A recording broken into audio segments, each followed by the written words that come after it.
17 memory board है महाराष्ट्र ਦੇ ਵਿੱਚ ਤਖਤ ਸ੍ਰੀ ਹਜ਼ੂਰ ਸਾਹਿਬ ਦੇ ਪ੍ਰਬੰਧ ਨੂੰ ਦੇਖਣ ਵਾਲਾ।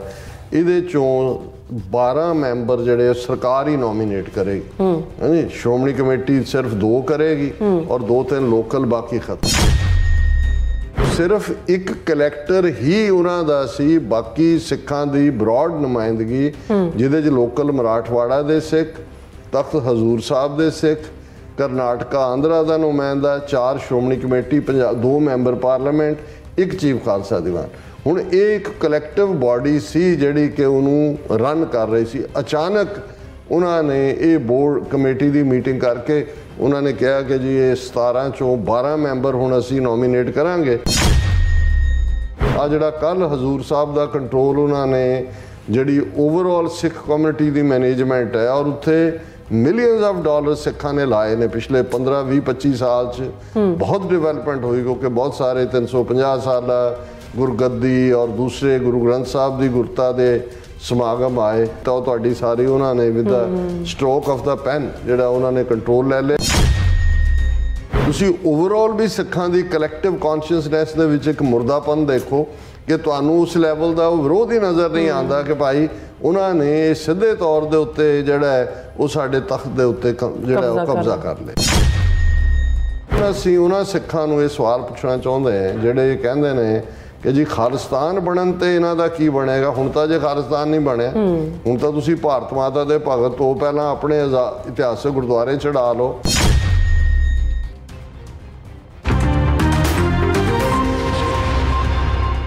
Viewers welcome back in our programme. So viewers गलबात करन जा रहे हैं कि मीडिया रिपोर्ट अनुसार महाराष्ट्र सरकार ने तख्त श्री हजूर साहिब के 17 मैंबरी बोर्ड विच 12 मैंबर सीधे तौर पर सरकार वालों नॉमीनेट करन दा फैसला किया है, जां यूं कह लो कि हुण तख्त श्री हजूर साहिब का प्रबंध महाराष्ट्र सरकार ने अपने हत्थां विच लै लिया है। हुण वो लोग की दलील देणगे ਜਿਹੜੇ ਕਹਿੰਦੇ ਨੇ कि जे खालिस्तान बन गया तां तख्त श्री हजूर साहिब ਅਤੇ तख्त श्री पटना साहिब की जी है वह की बनेगा। हुण तां बिना खालिस्तान बने ही भारत सरकार ने इतिहासक गुरुद्वारियां ते कब्जा करना शुरू कर दिता है। सो इस बारे आपां गलबात करन जा रहे हैं। सो असीं चाहांगे कि तुसीं इसी तरह बने रहना, देखण सुन लिया लिखण लई तुहाडा सब दा बहुत बहुत धन्नवाद जी। राज साहब की कहना चाहोगे? देखो, खालिस्तान दे विरोध करन वालियां वल्लों एक आर्गूमेंट जिहड़ा दिता जांदा है, एक तां इह है कि जी जे खालिस्तान बन जाता है तो ਜਿਹੜੇ ਬਾਹਰਲੇ ਸੂਬਿਆਂ ਵਿੱਚ ਵਸਦੇ ਸਿੱਖ ਨੇ ਉਹਨਾਂ ਦਾ ਕੀ ਬਣੇਗਾ। ਇਸ ਬਾਰੇ ਅਸੀਂ ਅਕਸਰ ਗੱਲ ਕੀਤੀ ਹੈ। ਦੂਸਰਾ ਇਹ ਹੁੰਦਾ ਹੈ ਕਿ ਜੀ ਹੁਣ ਤਾਂ ਅਸੀਂ ਨਨਕਾਣਾ ਸਾਹਿਬ ਔਰ ਪੰਜਾ ਸਾਹਿਬ ਔਰ ਕਰਤਾਰਪੁਰ ਸਾਹਿਬ ਦੇ ਦਰਸ਼ਨਾਂ ਲਈ ਵੀਜ਼ੇ ਲੈ ਕੇ ਜਾਂਦੇ ਹਾਂ, ਕੀ ਫਿਰ ਸਾਨੂੰ ਪਟਨਾ ਸਾਹਿਬ ਹਜ਼ੂਰ ਸਾਹਿਬ ਲਈ ਵੀ ਵੀਜ਼ੇ ਲੈ ਕੇ ਜਾਣਾ ਪਏਗਾ? ਵੀ ਉਹ ਤਾਂ ਸਾਡੇ ਕੰਟਰੋਲ ਚੋਂ ਬਾਹਰ ਹੋ ਜਾਣਗੇ। ਸੋ ਅੱਜ ਮੈਂ ਸਮਝਦਾ ਹਾਂ ਵੀ ਬਹੁਤ ਸਾਰਿਆਂ ਨੂੰ ਜਿਨ੍ਹਾਂ ਨੂੰ ਅਜੇ ਸਮਝ ਨਹੀਂ ਵੀ ਆ ਰਹੀ ਸੀ ਕਿ ਭਾਈ ਇਹ ਜਿਹੜਾ ਇੱਕ ਤੋਂ ਬਾਅਦ ਇੱਕ ਉਹ ਉਹਨਾਂ ਹਿੰਦੂ ਤੀਰਥਾਂ ਦੇ ਉੱਤੇ ਜਿੱਥੇ ਗੁਰੂ ਸਾਹਿਬਾਨ ਨੇ ਖਲੋ ਕੇ ਬ੍ਰਾਹਮਣਵਾਦ ਦੇ ਪਖੰਡ ਨੂੰ ਵੰਗਾਰਿਆ, ਲਲਕਾਰਿਆ, ਲੋਕਾਂ ਸਾਹਮਣੇ ਐਕਸਪੋਜ਼ ਕੀਤਾ, ਉਹਨਾਂ ਥਾਵਾਂ ਨੂੰ ਇੱਕ ਇੱਕ ਕਰਕੇ ਉਹ ਐਲੀਮੀਨੇਟ ਕਰ ਰਹੇ ਨੇ। ਜਿਵੇਂ ਗੁਰਦੁਆਰਾ ਗਿਆਨ ਗੋਦੜੀ ਜਿਹੜਾ ਹਰਿਦੁਆਰ ਗੰਗਾ ਦੇ ਕੰਢੇ, ਜਿੱਥੇ ਪੰਡਤਾਂ ਨੂੰ ਗੁਰੂ ਸਾਹਿਬ ਨੇ ਚੈਲੰਜ ਕਰਦਿਆਂ ਕਿਹਾ ਸੀ ਕਿ ਵੀ ਜੇ ਮੇਰਾ ਪਾਣੀ ਇੱਥੋਂ ਸੁੱਟਿਆ ਮੇਰੇ ਖੇਤਾਂ ਤੱਕ ਨਹੀਂ ਪਹੁੰਚਦਾ ਕਰਤਾਰਪੁਰ ਦੀ ਧਰਤੀ ਤੇ ਜਾਂ ਨਨਕਾਣਾ ਸਾਹਿਬ ਦੀ ਧਰਤੀ ਤੇ ਤੁਹਾਡਾ ਪਾਣੀ ਤੁਹਾਡੇ ਪੂਰਵਜਾਂ ਤੱਕ ਕਿਵੇਂ ਸੂਰਜ ਦੇ ਕੋਲ ਜਿਹੜੇ ਬੈਠੇ ਨੇ ਪਹੁੰਚੇਗਾ। ਉਸ ਦਾ ਅੱਜ ਨਾਮੋ ਨਿਸ਼ਾਨ ਮਿਟਾ ਦਿੱਤਾ ਗਿਆ। ਇਵੇਂ ਜਗਨਨਾਥਪੁਰੀ ਜਿੱਥੇ ਕਿ ਦੀਵਿਆਂ 'ਚ ਦੀਵੇ ਬਾਲ ਕੇ ਥਾਲ ਦੇ ਵਿੱਚ ਔਰ ਭਗਵਾਨ ਜਗਨਨਾਥ ਉਸ ਨੂੰ ਹੀ ਰੱਬ ਬਣਾਇਆ ਹੋਇਆ ਸੀ ਤੇ ਗੁਰੂ ਨਾਨਕ ਸਾਹਿਬ ਨੇ ਆਰਤੀ ਉਤਾਰੀ ਜਿਹੜੀ ਸੱਚਮੁੱਚ ਆਰਤੀ ਉਤਾਰਨਾ ਸੀ ਅਕਾਲ ਪੁਰਖ ਦੀ। ਗगन में थाल रव चंद दीपक बने तारका मंडल जनक मोती धूप माले आन लो पवन चवरो करे सगल बन राय फुलंत ज्योति कैसी आरती होए पव खंडना तेरी आरती अनहता शब्द वाजंत पेरी। ਅੱਜ ਉਹ ਮੰਗੂ ਮੱਠ ਜਿੱਥੇ ਗੁਰੂ ਸਾਹਿਬ ਰੁਕੇ ਉਸ ਨੂੰ ਸਫਾਏ ਹਸਤੀ ਤੋਂ ਮਿਟਾ ਦਿੱਤਾ ਗਿਆ। ਇਵੇਂ ਜਿਹੜਾ ਬਾਰਡਰ ਉਹ ਸਿੰਗਾਪੁਰ ਜਿਹੜਾ ਸਿੱਕਮ ਦੇ ਵਿੱਚ ਜਾ ਕੇ ਜਿੱਥੇ ਡੋਂਗਮਾਰ ਗੁਰਦੁਆਰਾ ਸਾਹਿਬ ਜਿੱਥੇ ਉਹ ਬੁੱਧ ਧਰਮ ਦੇ ਨਾਲ ਸੰਬੰਧਿਤ ਜਿਹੜੇ ਬੌਧੀ ਭਿਕਸ਼ੂ ਸੀ ਉਹਨਾਂ ਨੂੰ ਗੁਰੂ ਸਾਹਿਬ ਨੇ ठीक राय पाया उस याद ਨੂੰ ਵੀ ਮਿਟਾ ਦਿੱਤਾ ਗਿਆ। ਫਿਰ ਅਸੀਂ ਗੁਰਦੁਆਰਾ ਮਟਨ ਕਸ਼ਮੀਰ ਦੇ ਵਿੱਚ ਜਿੱਥੇ ਅਗੇਨ ਕਸ਼ਮੀਰੀ ਪੰਡਤ ਜਿਹੜੇ ਕਿ ਉਸ ਧਰਤੀ ਦੇ ਖਿੱਤੇ ਦੀ ਕਿਸਮਤ ਲਿਖਦੇ ਨੇ, ਜਿਨ੍ਹਾਂ ਨੇ 4000 ਸਾਲ ਤੋਂ ਵਰਨ ਆਸ਼ਰਮ ਦੇ ਥੱਲੇ ਸਭ ਨੂੰ ਦੱਬਿਆ ਹੋਇਆ। ਇਹ ਸਾਰੇ ਰਿਸ਼ੀ ਮੁਨੀ ਸਾਰੇ ਉਸ ਨਾਲ ਹੀ ਨੇ। ਰਿਸ਼ੀ ਕੋਕ ਜਿਹੜਾ ਜਿਸ ਦੇ ਨਾਂ ਤੇ ਕੋਕ ਸ਼ਾਸਤਰ, ਇਹ ਵੀ ਉਸ ਥਾਂ ਦਾ ਹੀ ਹੈ, ਕੋਕ ਕੌਲ ਬ੍ਰਾਹਮਣ। ਸੋ ਉਸ ਥਾਂ ਦੇ ਉੱਤੇ ਵੀ ਮਟਨ ਦੇ ਵਿੱਚ ਇਤਿਹਾਸਕ ਗੁਰੂ ਸਾਹਿਬ ਦਾ ਚੈਲੰਜ, ਉਹ ਵੀ ਗੁਰਦੁਆਰਾ ਮਿਟਾ ਦਿੱਤਾ ਗਿਆ। ਤਖਤ ਸਾਹਿਬਾਨ ਹੁਣ ਜ਼ਾਹਰ ਹੈ ਕਿ 10ਵੇਂ ਪਾਤਸ਼ਾਹ ਦਾ ਪ੍ਰਕਾਸ਼ ਪਟਨਾ ਸਾਹਿਬ ਵਿਖੇ ਭਵ ਲਿਓ ਔਰ ਜੋਤੀ ਜੋਤ ਸਮਾਣਾ ਹਜ਼ੂਰ ਸਾਹਿਬ ਦੋਨੋਂ। ਹੁਣ ਪਟਨਾ ਸਾਹਿਬ ਦੇ ਵਿੱਚ ਤਾਂ ਕਿਸ ਕਿਸਮ ਦਾ ਦੂਸਰਾ ਪਾਰਟ ਹੈ, ਉੱਥੇ ਵੀ ਸਰਕਾਰ ਦੀ ਦਖਲਅੰਦਾਜ਼ੀ ਹੈ ਪਟਨਾ ਬੋਰਡ ਦੇ ਵਿੱਚ, ਪਰ ਉਹ ਅਜੇ ਕਿਉਂਕਿ ਬਿਹਾਰ ਦੇ ਵਿੱਚ ਸਿੱਧੀ ਬੀਜੇਪੀ ਦੀ ਹਕੂਮਤ ਕਦੇ ਨਹੀਂ ਆਈ ਔਰ ਇਹੀ ਕਾਰਨ ਹੈ ਕਿ ਨਤੀਸ਼ ਕੁਮਾਰ ਹੋਏ ਜਿਹੜਾ ਉਹ ਲਗਾਤਾਰ ਪਤਾ ਨਹੀਂ ਕਿੰਨੀ ਵਾਰੀ ਮੁੱਖ ਮੰਤਰੀ ਬਣਿਆ, ਹੁਣ ਫਿਰ ਬੀਜੇਪੀ ਨਾਲ ਰਲ ਗਏ। ਸੋ ਉੱਥੇ ਇਨਡਾਇਰੈਕਟ ਤੌਰ ਤੇ ਇਕਬਾਲ ਸਿੰਘ ਵਰਗੇ ਗੁੰਡੇ ਜਾਂ ਦੂਜੇ ਉਹਨਾਂ ਨੂੰ ਜਥੇਦਾਰ ਥਾਪੇ ਰੱਖਣ 'ਚ ਜਾਂ ਦੂਜਾ ਤਾਂ ਕਿ ਹਿੰਦੂਤਵਾ ਜਾਂ ਰਾਸ਼ਟਰੀ ਸਿੱਖ ਸੰਗਤ ਦਾ ਏਜੰਡਾ ਰਹੇ ਕਾਇਮ, ਲੇਕਿਨ ਉੱਥੇ ਉਸ ਲੈਵਲ ਦਾ ਜਿਹੜਾ ਅਜੇ ਕਬਜ਼ਾ ਨਹੀਂ ਹੈ ਜਿਹੜਾ ਹਜ਼ੂਰ ਸਾਹਿਬ ਤੇ ਪਹਿਲਾਂ ਵੀ। ਹੁਣ ਇਹ ਜਿਹੜੀ ਅੱਜ ਪਿਛਲੇ 2 ਦਿਨ ਤੋਂ ਖਬਰ ਸਾਰੇ ਪਾਸੇ ਘੁੰਮੀ ਕਿ ਜੀ ਸ਼ਿੰਦੇ ਗਵਰਨਮੈਂਟ ਜਿਹੜੀ ਜ਼ਾਹਰ ਹੈ ਇਹ ਸ਼ਿਵ ਸੈਨਾ ਦੇ ਜਿਸ ਗਰੁੱਪ ਨੂੰ ਤੋੜ ਕੇ ਬੀਜੇਪੀ ਨੇ ਉਹਦੇ ਨਾਲ ਹਕੂਮਤ ਬਣਾਈ, ਇਹ ਸ਼ਿਵ ਸੈਨਾ ਦਾ ਹੀ ਗਰੁੱਪ ਸੀ ਪਰ ਹੁਣ ਇਹ ਬੀਜੇਪੀ ਨੂੰ ਹੀ ਆਲਮੋਸਟ ਲੀਡ ਕਰ ਰਿਹਾ। ਉਹਨਾਂ ਨੇ ਅਚਾਨਕ ਜਿਹੜਾ ਇੱਕ ਸਰਕੂਲਰ ਜਾਰੀ ਕਰਕੇ ਔਰ ਉਸ ਤੋਂ ਪਹਿਲਾਂ ਕੈਬਨਿਟ ਦੀ ਮੀਟਿੰਗ ਕੀਤੀ ਔਰ ਉਹਨਾਂ ਨੇ ਕਿਹਾ ਕਿ ਜੀ ਇਹ ਜਿਹੜੇ 17 ਮੈਂਬਰੀ ਬੋਰਡ ਹੈ ਮਹਾਰਾਸ਼ਟਰਾ ਦੇ ਵਿੱਚ ਤਖਤ ਸ੍ਰੀ ਹਜ਼ੂਰ ਸਾਹਿਬ ਦੇ ਪ੍ਰਬੰਧ ਨੂੰ ਦੇਖਣ ਵਾਲਾ, ਇਹਦੇ ਚੋਂ 12 ਮੈਂਬਰ ਜਿਹੜੇ ਸਰਕਾਰ ਹੀ ਨੋਮੀਨੇਟ ਕਰੇਗੀ। ਹਾਂਜੀ, ਸ਼੍ਰੋਮਣੀ ਕਮੇਟੀ ਸਿਰਫ 2 ਕਰੇਗੀ ਔਰ 2-3 ਲੋਕਲ, ਬਾਕੀ ਖਤਮ। ਹੁਣ ਕਿਉਂਕਿ ਇਸ ਖਬਰ ਨੂੰ ਡਿਸਕਸ ਤਾਂ ਉਸ ਲੈਵਲ ਤੇ ਨਹੀਂ ਹੋਇਆ ਕਿ ਵੀ ਪਹਿਲਾਂ ਕੀ ਸੀ ਕਿ ਵੀ ਅਚਾਨਕ ਇਹ ਜਿਹੜਾ ਫੈਸਲਾ ਲਿਆ ਕਿ 17 ਚੋਂ 12 ਦਾ ਮਤਲਬ 2/3 ਕਿ 2/3 ਦੇ ਨਾਲ ਇਹ ਜਿਹੜਾ ਤਖਤ ਹਜ਼ੂਰ ਸਾਹਿਬ ਦਾ ਕਰੋੜਾਂ ਰੁਪਏ ਦਾ ਜਿੱਥੇ ਸਿੱਖਾਂ ਨੇ ਜਾ ਕੇ ਆਪਣੀ ਸ਼ਰਧਾ ਦੇ ਨਾਲ ਜੋ ਉੱਥੇ ਐਸਟੈਬਲਿਸ਼ ਕੀਤਾ ਜਾਂ ਜੋ ਉੱਥੇ ਜਦੋਂ ਜਾਂਦੇ ਨੇ ਉਹ ਦਰਸ਼ਨ ਭੇਟ ਕਰਦੇ ਨੇ, ਉਹ ਸਭ ਮਹਾਰਾਸ਼ਟਰ ਸਰਕਾਰ ਨੀਤੀ ਵੀ ਮੇਨ ਹਿੰਦੂਤਵਾ ਦਾ ਤਾਂ ਪਹਿਲਾਂ ਹੀ ਪਟਨਾ ਸਾਹਿਬ ਹਜ਼ੂਰ ਸਾਹਿਬ ਚੋਂ ਤੁਹਾਨੂੰ ਹਜ਼ੂਰ ਸਾਹਿਬ ਚੋਂ ਕਾਫੀ ਹਿੰਦੂਤਵੀ ਰਸਮਾਂ ਨਜ਼ਰ ਆਉਂਦੀਆਂ ਨੇ। ਹੁਣ ਇਹ ਇਸ ਗੱਲ ਦੀ ਹਿਸਟਰੀ ਫਿਰ ਜਾ ਕੇ ਜੁੜਦੀ ਹੈ ਕਿ ਭਾਈ ਇਹ ਤਾਂ ਨਿਜ਼ਾਮ ਹੈਦਰਾਬਾਦ ਦੀ ਰਿਆਸਤ ਦਾ ਹਿੱਸਾ ਸੀ, ਨੰਦੇੜ ਟਾਊਨ।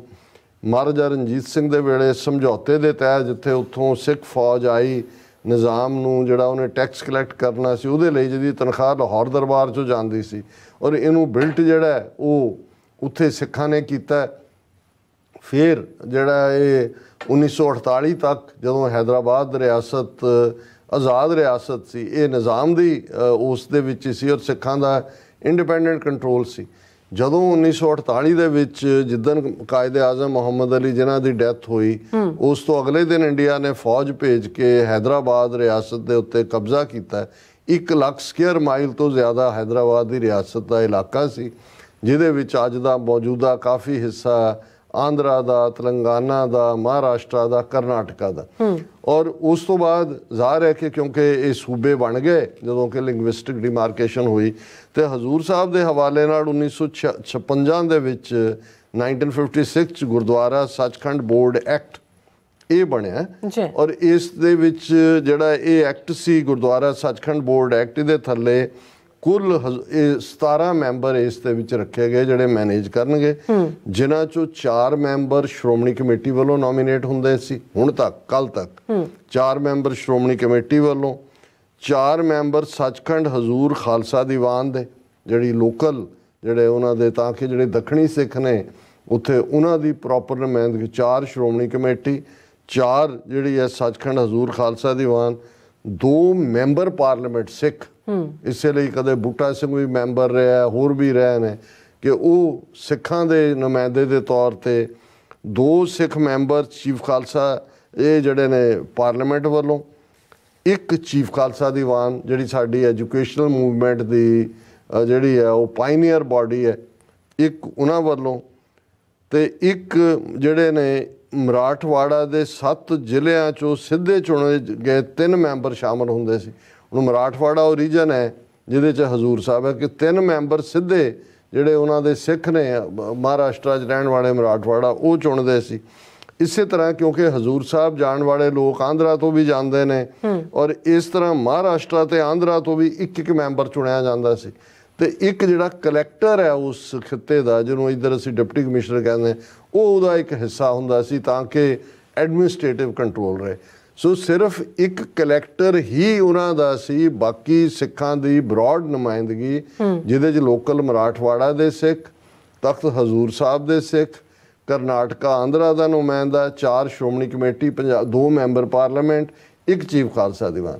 ਹੁਣ ਇਹ ਇੱਕ ਕਲੈਕਟਿਵ ਬਾਡੀ ਸੀ ਜਿਹੜੀ ਕਿ ਉਹਨੂੰ ਰਨ ਕਰ ਰਹੀ ਸੀ। ਅਚਾਨਕ ਉਹਨਾਂ ਨੇ ਇਹ ਬੋਰਡ ਕਮੇਟੀ ਦੀ ਮੀਟਿੰਗ ਕਰਕੇ ਉਹਨਾਂ ਨੇ ਕਿਹਾ ਕਿ ਜੀ ਇਹ 17 ਚੋਂ 12 ਮੈਂਬਰ ਹੁਣ ਅਸੀਂ ਨੋਮੀਨੇਟ ਕਰਾਂਗੇ ਔਰ ਬਾਕੀ ਜਿਹੜੇ ਨੇ ਉਹ ਲੋਕਲ 4-5। ਸੋ ਇਹ ਸਿੱਧਾ ਉਹਨਾਂ ਨੇ ਆਕੂਪਾਈ ਕਰ ਲਿਆ ਜੀ। ਇਧਰ ਤਾਂ ਮਸਜਿਦ ਢਾਹ ਕੇ ਰਾਮ ਮੰਦਿਰ ਬਣਾ ਕੇ ਕਰ ਲਿਆ ਉਹਨਾਂ ਨੇ। ਤੁਹਾਡਾ ਸਭ ਤੋਂ ਨਾਲ ਦੀ ਨਾਲ ਅਜੇ ਉਹੀ ਦਿਨ ਚੱਲ ਰਹੇ ਨੇ ਕਿ ਜਦੋਂ ਹਿੰਦੂਤਵਾ ਦੇ ਨਾਂ ਥੱਲੇ ਜੋ ਕੁਝ ਚੱਲ ਰਿਹਾ।